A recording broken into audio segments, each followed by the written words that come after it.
Seguimos hablando de prejuicios, porque muchas veces son precisamente los prejuicios los que impiden a muchas personas acercarse a la Iglesia. Aunque hayan estado cerca de ella y se hayan bautizado, muchos españoles llegan a la década de los 50 con la asignatura pendiente de la fe. ¿Para qué creer? A estas alturas, cuentos chinos. Sin embargo, muchos reciben a esa edad el regalo de encontrarse con Dios, como las protagonistas del documental Regreso a Ítaca. Yo hacía todo por obligación. Sobre los 14 años o así, empecé a alejarme. Yo odiaba a Dios, era odio. No quería saber nada. Pero ¿cómo eres tan malo? Renuncio a ti, le dije.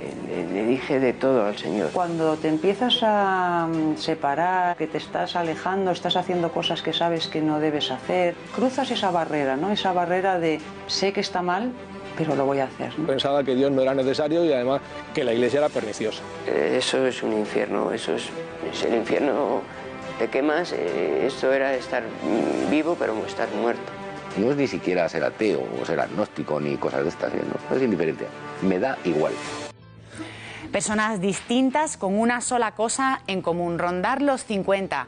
Clara, bueno, y alguna cosilla más en común también, ¿verdad?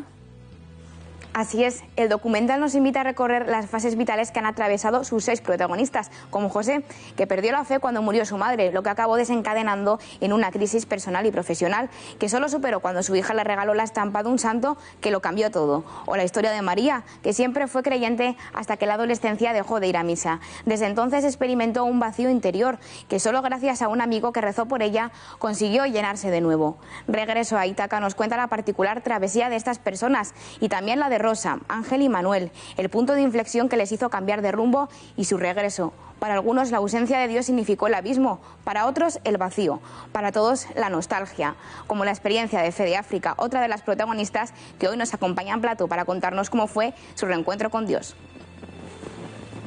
África de Aragón es una de las protagonistas de este documental Regreso a Ítaca. Ella pues estaba bautizada, había bautizado a sus hijos, casada por la Iglesia, pero sin embargo muy lejos de ese encuentro con Dios. Cuéntanos. Pues sí, la verdad que bastante lejos, porque yo, como tanta gente entonces y ahora también, me había hecho una religión a mi medida. Entonces yo decidía lo que estaba bien, lo que estaba mal. Esto me parece que la Iglesia tiene que cambiar, porque lógicamente están equivocados y estos mandamientos de la Santa Madre Iglesia, esto no hay quien lo cumpla. Confesarse una vez al año me parecía una barbaridad, todos los domingos a misa, pero si no hay tiempo de nada. O sea, yo estaba cada vez más alejada. Siempre comento que me da la sensación de que el hijo pródigo estaba como a 3 paradas de autobús en comparación a cómo estaba yo, muy lejos de Dios. Y cada vez el alma se te hace más dura, cada vez encuentras menos fallos en ninguna cosa, todo te parece que está estupendo. Yo me consideraba una buena persona, sin más. Y sí es verdad que cuando bautizamos a nuestros hijos, pues sabíamos que delante de Dios prometimos educarles en la fe y no lo habíamos hecho. Y esa era nuestra asignatura pendiente. Y por esas fechas te apuntaste a hacer un máster en la universidad y cómo no, Dios se sirvió de ese momento para lanzarte un mensaje directo, además un mensaje incluso escrito en papel. Sí, la verdad, bueno, antes comentar que yo estuve en una iglesia un día por evitar demasiado ruido callejero y me metí en una iglesia después de mucho tiempo y ahí tuve la sensación y la necesidad de pedir fe, porque yo entré en una iglesia y me sentí como si estuviese en un supermercado y entonces me daba mucha pena, porque yo de pequeñita sí que tenía fe, iba a misa, fue un colegio de monjas y entonces pues pedí fe. Me acerqué al primer banco, pedí fe y el Señor me lo concedió, porque pides fe y te la da. Y entonces me apunté en un máster que realmente no tiene nada que ver con mi profesión, porque yo trabajo en informática, pero este máster era de multimedia, que no tenía nada que ver. Yo no sé por qué me apunté ahí. El caso es que allá que fui yo a mi máster. Y entonces había un oratorio dentro de la escuela y estaba justo enfrente del bar. Y en el oratorio había un cartel por fuera que ponía: ¿aún no te has confirmado? Pasa, infórmate. Y en el otro lado ponía: café con bollo, €1. Claro, yo llegaba, veía el cartel, yo no me había confirmado, pero ese cartel me interpelaba cada día, pero pasaba y aprovechaba la oferta. Aprovechaba la oferta del café con él. Pero cada día llegaba y ese cartel estaba otra vez ahí, ¿no? Haciéndome esa pregunta. Y claro, me alegro que fuera un cartel, porque si es una persona la que está ahí y me dice, oye, perdona, ¿aún no te has confirmado? Falsa, infórmate. Y me lo dice 3 días y al final dejo hasta de ir a tomar café. Pero era un cartel, ¿no? Era el cartel el que cada día me preguntaba. Y entonces ya un día decidí entrar, dije, es que no me he confirmado, y mi hijo ya está apuntado en catequesis para la primera comunión y me parecía todo, pues no tenía mucho sentido, ¿no? Entonces me acerqué, hablé con el sacerdote, me pasó un montón de libros, me estuvo formando él, me confesé después de bastante tiempo, pero una confesión que tampoco estaba muy bien hecha, pienso que no estaba preparada todavía para analizar bien mi alma, y me confirmé. La verdad es que fue un momento muy estupendo. Pero el fuego todavía no llegaba a prender del todo, ¿no, África? Bueno, por un lado sí, ¿no? La cruz tiene 2 palos, el horizontal y el vertical. En cuanto al palo horizontal, yo sí que con la confirmación empecé a notar que quería hacer muchas obras de caridad. Estuve visitando residencias de ancianos, estuve visitando enfermos, y yo me noté como una fuerza muy especial, eso es cierto. Pero en cuanto al palo vertical, que era la relación con Dios, ahí la verdad es que todavía estaba por estrenarse. Sí.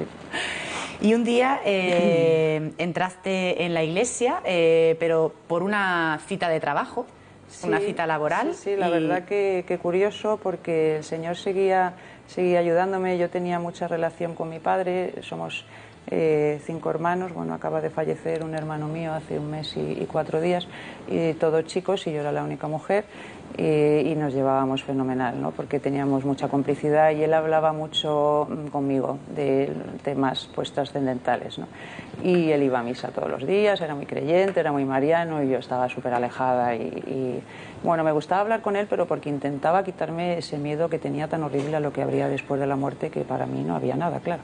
Y entonces él me decía que llevaba muchísimos años pidiendo porque 15 días antes de morir tuviese un aviso y una buena muerte. Y claro, yo me partía de risa, yo decía, madre mía, un hombre tan inteligente, ¿cómo puede pensar estas cosas, no? Yo estaba impresionada y me reía de él, le vacilaba muchísimo, pero hablábamos muchísimo de la muerte, ¿no? Y casualmente pues estuvieron en mi casa, porque yo empecé a dar un curso y no tenía con quién dejar a los niños, y tuve una pesadilla terrible, que él moría.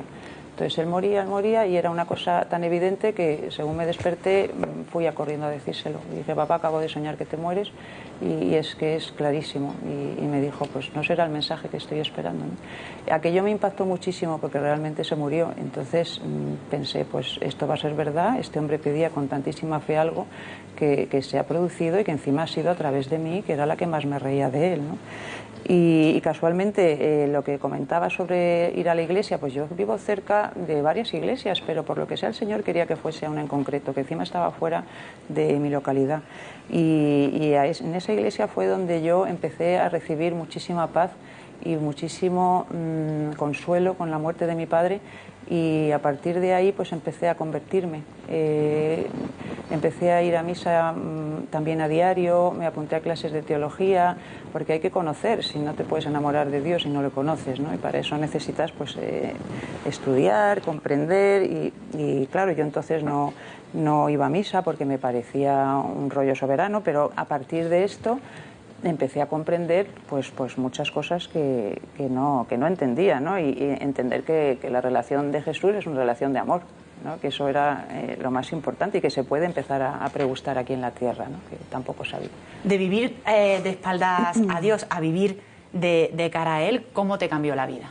Bueno, la vida es la misma que estás haciendo, porque Dios no te mueve del sitio donde estás, pero sí que es verdad que hay muchas cosas que antes no hacía y que obviamente ahora hago. Por ejemplo, yo sé que por la vida que he llevado me esperan miles de años de purgatorio. Tengo claro, pero voy con mi escapulario de la Virgen del Carmen, y una de las promesas que hizo la Virgen es que el primer sábado de mes te saca del purgatorio. Yo espero morir en viernes para pasar por el purgatorio a saludar, si acaso, y salir corriendo, porque sé que por la vida que he llevado me lo merecería, ¿no? Pero aquí estoy con mi escapulario. Voy pillando indulgencias en todas partes. Ahora este año es mariano aquí en Madrid, tenemos la oportunidad también de tener indulgencias primarias. Después, vivir la misa, ¿no? Antes yo no iba a misa, o cuando iba a alguna boda pues me parecía un aburrimiento soberano, pero claro, si ahora comprendes todo lo que está pasando en una misa, ¿no? Y entiendes la liturgia y realmente aprovechas la misa, ¿no? Llegas un poco antes, te preparas las lecturas, sabes cuáles son tus faltas porque acabas de hacer el examen de conciencia por la noche. sabes qué vas a poner en la patena, sabes por quién vas a ofrecer esa misa o por qué intención o por qué persona, sabes cómo te tienes que preparar para esa comunión, que quizá pueda ser la última y algún día acertarás, sabes qué acción de gracias vas a hacer, ¿no? Y sabes con qué propósito te vas. Y además sabes, saliendo, que eres apóstol y que tenemos que ser luz en el mundo, es que no da tiempo a aburrirse en la misa, es que se te pasa volada, ¿no? Entonces, claro, para mí descubrir la misa pues ha sido